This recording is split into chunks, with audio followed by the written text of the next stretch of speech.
Pala ka para sa inyo, Kara.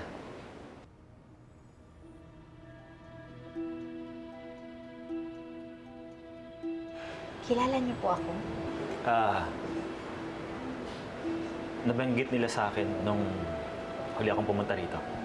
Manliligaw po kayo ni nanay? Oo nga, Kara. Kailangan ulit-ulitin? Wali, lika, pasok ka. Pasok ka. Kara, mabuti pa umalis ka na. Magtrabaho ka na. Sandali ho. Huwag niyo naman hong pagtabuyan si Kara.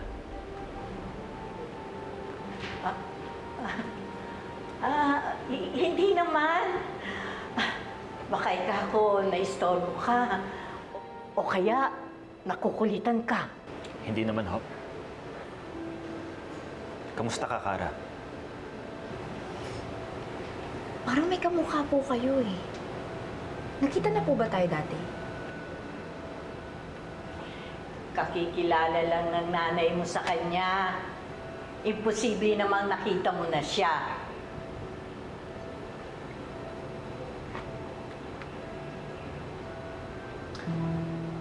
Ay, Wali, ano ba yung dala mo? Nag-abala ka pa? Para po sa inyong lahat. Rick! Sir! Yayayan sana kitang lumabas at kumain. Pwede ka ba? Pwedeng-pwede yan. Di ba, Aya, wala namang klinik si Maddie ngayon? Kay Wally. Mag-date kayong dalawa. Mga kasi may pupuntahan din ako. Wally, sandali. Kakausapin ko lang si Kara. Sandali Halika na.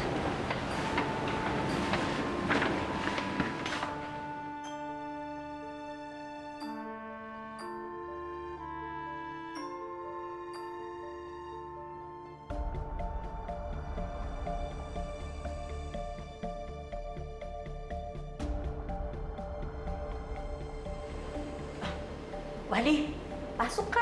Halika. Pasok ka, maupo ka. Nahinginitan niyo po talaga ako eh. Sigurado po kayo na hindi niya alam? Siyempre hindi. Bakit ko naman sasabihin sa kanya? Kara, Mia, gusto ko sana kayong makausap tungkol kay Wally. Alam ko na nabigla kayo. Nay, akala ko ba si Dr. Obvious yung kadate mo? Mahabang kwento. Dapat talaga si Doc Tobias yung makakadate ko, kaso hindi natuloy. Tapos nakilala ko si Wally. Tapos nagpunta na siya dito.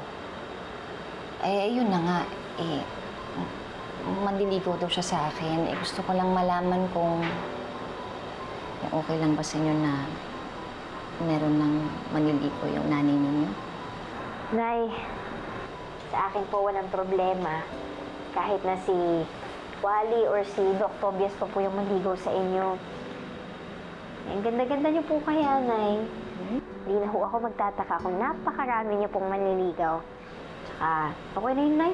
Tagal-tagal niyo namang hiwalay na ni Tatay. Tagal niyo na tayong iniwan. Nay? Hindi niyo na po ba mahal si Itay? Aba, dapat lang. Hindi niyo na mahal si Tatay. Tagal na yun, no? Iwan-iwan niya tayo. Hindi naman tayo mahal.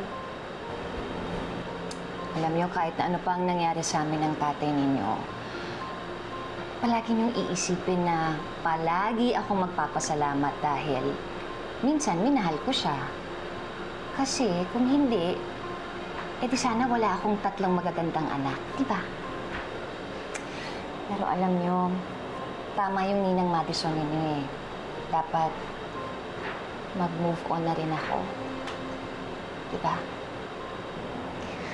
Sige po, Nay. Kung saan po kayo masaya, huwag niyo na po kaming alalahanin ni Mia. Susuportahan po namin kayo. Oh.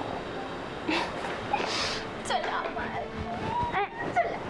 Nay, ilong ko po naipis. Sorry naman.